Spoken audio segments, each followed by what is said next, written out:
Grateful to check out my second Six Nations this year. First match of the weekend, France versus Wales. France winning in a dominant fashion, 43-0, beating Wales.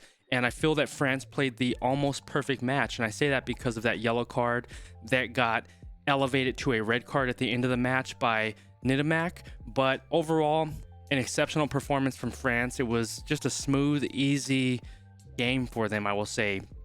Wales looked great starting out the match. From all the way to the 11th minute, I will say. At the 17th minute, that's when France got their first try, and that just started the steamroller happening for France, where they were just moving the ball, had solid passages of play, looked incredible offensively, or from the attacking side, I should say. Defensively, their kicking game was on point. We had Thomas Ramos, 4 of 5 on his conversions. He's absolutely incredible with his precision and accuracy, the best in the world with what he does. Antoine Dupont with 3 incredible assists to, what was his name? Attissogbe. My first time being exposed to him, an exceptional player on the wing, but his tries were highlighted by the incredible vision from Antoine Dupont, and Bielle-Biarrey was exceptional today as well. So France just had a dominant game. It looked really effortless for them, and to me, I have them coming in second in this Six Nations. If you watch my prediction video from earlier last week, it's gonna really be a showdown between them and Ireland, I feel. And I've still yet to check out the 2 matches from this weekend, which I'm catching up on today, so I'll get videos on those ones later today. But I really enjoyed this one. It was great to see France come together. We had a full team or a front row substitution at the 49th minute with France. So we only got to see about 49 minutes of Antoine Dupont, but he made a statement within those 49 minutes that he had on the field, and I see why they're doing it, to reserve him and the other players for these upcoming matches. They have they're playing at Twickenham next week, I believe, and it's going to be exciting to see how this all pans out as we get deeper into the Six Nations. But I'm really enjoying the start of this, and I'm glad that I have a better understanding of rugby, because I can look at it from a different set of eyes this season and a little bit more experience. There's still a lot that I have to learn within this world of rugby, and as far as the new rule sets that came in, I'll talk about that a little bit later as far as my thoughts on the refereeing and the rules that are in place, and I would just love to hear your perspective on it. But it's nice to look at this with a more experienced set of eyes, because I can just really enjoy the flow and the fluidity of the game, and seeing how plays are unfolding from phase to phase, and seeing where these gaps and exploits of defensive plays are happening, and just seeing the offensive prowess, especially from the French side today, and just watching just art happen on the pitch. Absolutely beautiful to see. Going into the refereeing of this game, I did feel there was a lot of referee intervention today. That initial high tackle that was called against Wales, and the player was, let me take a look, it was Lloyd that got the yellow card at the 30th minute. To me, I know they were talking about elevating it to a red card, but to me it looked like, I know it was high, but it didn't look atrocious to me, honestly. I know they're going to assess the yellow card, but I did feel there was a lot of referee intervention in this game, more than I would have liked to see. A penalty for a croc roll, and the Welsh defense, they were basically called for a lot of warnings today, and there was at points where the referee gave them warning, said the next one is going to be a man off. I felt like that was more referee intervention than I wanted to see in a match, and that I saw the referee more than I expected to see. And that was one of the things where maybe I'm off on that one, but I would like to see less referee intervention, because I felt like overall it was a clean match, and it was just one of those things where both sides, there was nothing atrocious that I saw other than that high tackle from France at the end of the match, where Ntamack, he ended up getting the red card, and we'll see how that unfolds going into this week, because he's not going to be able to play this match, if I'm correct, upcoming. And so it's going to shift the lineup a little bit, and we're going to see what potential downstream effects that has going into this match this weekend. But overall, really enjoyed this game, and I think it was a very dominant start for France. It's what I expected of the French side. And Wales, unfortunately, they performed as I expected. And I do think, not just completely just beat down on Wales. I feel like they have a tenacious side. The players, they put it all out there. I know there's gaps in their defense, and from the attacking side, it looks like there is not a flow, so to speak, or a lack there of game planning. I feel like they have solid players, and I feel like they put it all out there, so they're not just sitting there going on the pitch and rolling over. I think it just comes from the top down, where there needs to be a shift. And you know me, crew, I'm not the one to call for anybody's head or anything like that. That's not my prerogative, any of this. But I do think there needs to be some sort of shift from upper management on the way down, because I feel like they have the players that they need to be a dominant side that we're used to seeing from the Welsh nation. But just right now, there's just something amiss in the organization, and I would like to hear your thoughts on it, because I have no insight or intel on what's happening. But I think they have the players. I think they have the tenacity. They show glimpses of greatness. They show times of cohesion, and where they're putting sets and putting phases together. But there's just a fall off where they're not able to execute completely. And on the other hand, you look at a side like France, where they have just so much great communication, so much flow, cohesion, consistency, both on the attacking and defensive side. They're strategic in the way they're placing the ball. Ramos getting 50-22s, Dupont just having incredible vision, seeing where to get assists and open passes. And I'll just speak highly of Dupont from what I saw in this match, is that he had an open line break, and he was untouched, just weaving his way through the defense. And that speaks to how selfless he is from what I saw on his playing ability. He had the opportunity to score the try himself, but in being selfless and understanding that he may have potentially could have gotten held up and the ball got held up, he passes it off to the right to, I keep on forgetting his name, Attissogbe, and just sets up a beautiful, effortless try. And that just speaks to his vision on the field and his selflessness of play and setting up his team for the plays and not just putting all the focus on himself. And that's just really a captainship that I saw from Dupont. And overall, just a beautiful game. Let's jump into the stats here a little bit and, see the breakdown of this. We like looking at stats over here.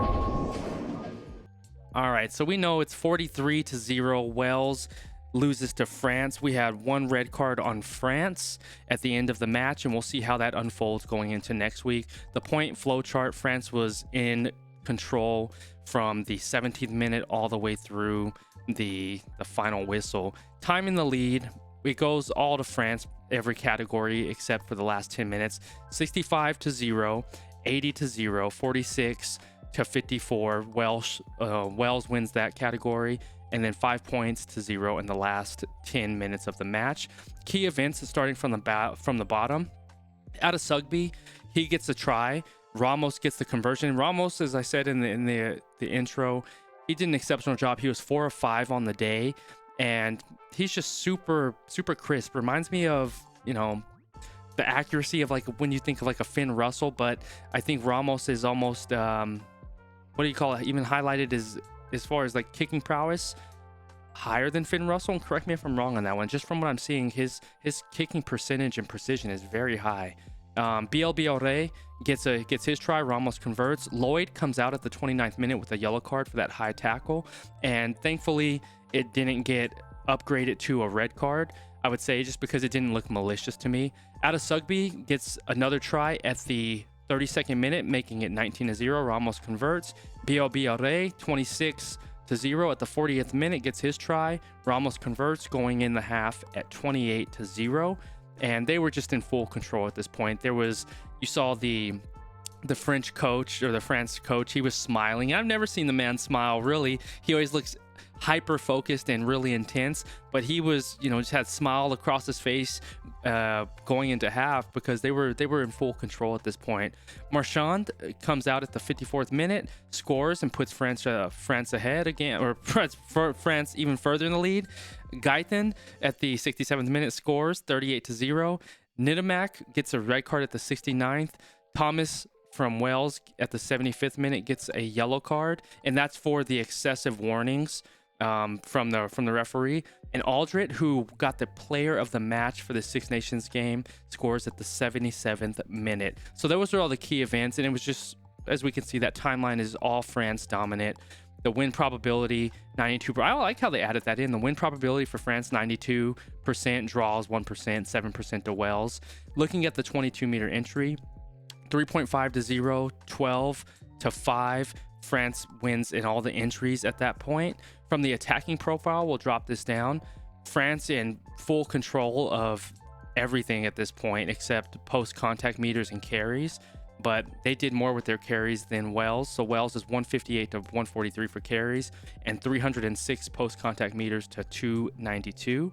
22-meter entries, 12 to 5, 3.58 for the conversions, 8 to 5 for line breaks. All those go to France, and kicking 28 to 26. And France, they were just dominant, really. They were on the attacking side pretty much the entire match. And when Wales did get the opportunity to get within the 22-meter entry, even the 50-meter entry of the French side, they weren't able to convert on their phases. There would be knock-ons, or even just the French defense would just hold them up, and that potential try that Wales could have gotten, he was just held up when he was in the end zone. And that was just one of those plays when there was a little scuffle that happened in there. Just the emotions get high and frustration, but they just weren't able to convert on the plays that they had the opportunity to take advantage of. And that's what we've been seeing from Wales over the past year.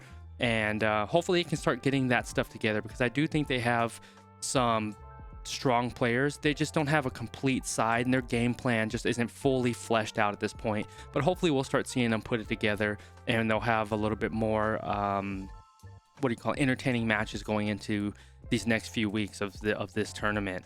Looking at the defensive profile, Wales wins all the categories except for the turnovers won, where they tied. So 11 to 9 dominant tackles, 185 to 181, 27 to 12. Wow, 27 missed tackles to 12. That's just, those are the ones that just really gut you, because speaking of the missed tackles, I just think of the moment where Antoine Dupont is going with that clean line break that he had. There was no contest, couldn't even get a hand on him, and he was just weaving through him.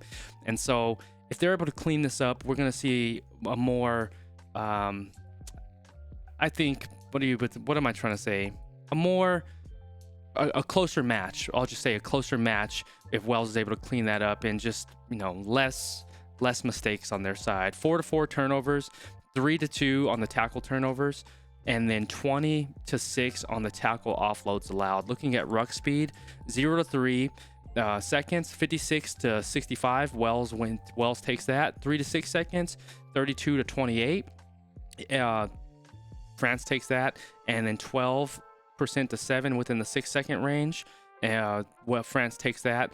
103 to 125 rucks won. Wales takes that. And the last 5 penalties of the match, 3 to Wales, 2 to France. And we'll just pop over to the stats and just see what we have over here. Looking at 7 to 0 tries. And speaking of that, France they got all their bonus points too with all the tries they scored. So 7 to 0 tries, 4 to 0 conversions, 0 drop goals. We looked at the carries earlier on. 8 line breaks to 5, 15 to 14 turnovers lost, and 4 to 4 turnovers won for each side. The territory is what I like looking at here. 54 to France, 46 to Wales. It goes 13, 36, 29, 22 of the entry.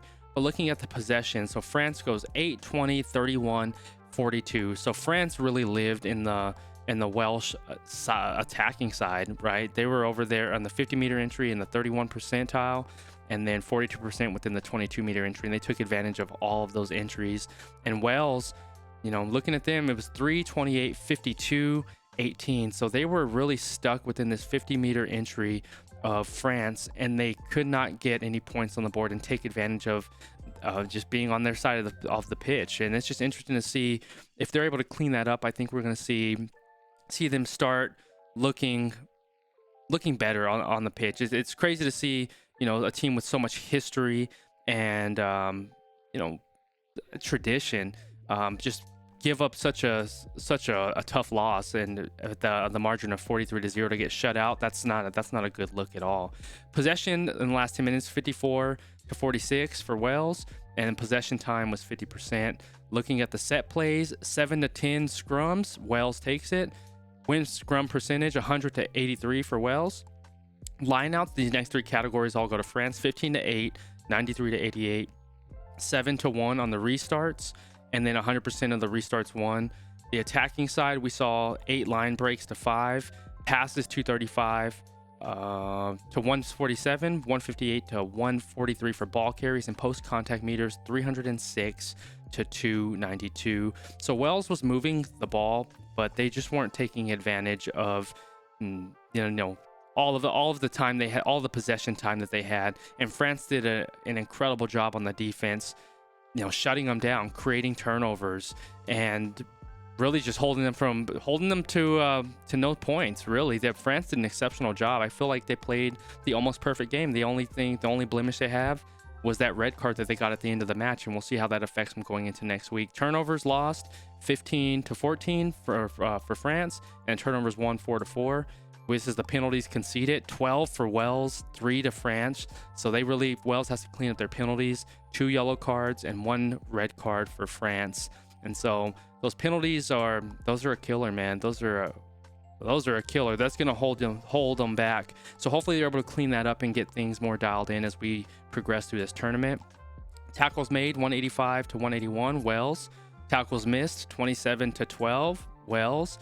And tackle completion, 94-87%, France takes it. And then total kicks, 28-26. And there we have it. It's just overall an awesome game. For me, I had the players of the matches. I had Antoine Dupont. I had Bielle-Biarrey. I had, oh man, why don't I keep forgetting his name? Attissogbe, Ramos, and then the player of the match was from the Six Nations was Alldritt. And, for the life of me, his name didn't cross my radar. And that's where I say I still have a lot of learning to do as far as where I'm looking into these matches. But overall, France with a dominant victory. It's going to be interesting to see how this plays out throughout this tournament. I would love to know your thoughts, crew, on this match. And still, who do you think is going to win Six Nations? For me, I have Ireland taking it, but with the French side looking as dominant as they looked in this match, it's going to really be a showdown between them and Ireland. And I'm just pulling up the table right now. And I still have the other 2 matches to check out. I didn't see the points or the final scores between the other 2 matches, which I'm going to check out today. But looking at the table, we have France, Scotland, and Ireland. They all had bonus. So they all 5 points apiece. So they're tied in for first. And then we had England with 1 point, and then Italy and Wales with 0. So it's going to be interesting to see how this all plays out. And I'm excited to check out how the other matches turned out this weekend. And really looking forward to getting these on live stream and just having a watch along with you as we go. So I'll keep you updated on the watch along. I would love to hear your thoughts on this match. Who did you have as the man of the match or players of the match? And who do you think is going to win Six Nations? I'm excited to hear that and excited to see how this all unfolds this upcoming week. Thank you for being here as always, crew. I'm happy to be here for year 2 of Six Nations and having you along here with me and continuing to learn and grow from all of your expertise and knowledge on this this game of rugby, I should say. And it's been a pleasure and just the honor of my life getting to learn and connect with you. I love you, crew. I appreciate you. Always stay laser focused on your dreams and your vision, and remember that you're in control. We'll catch you on the next one. All right, peace.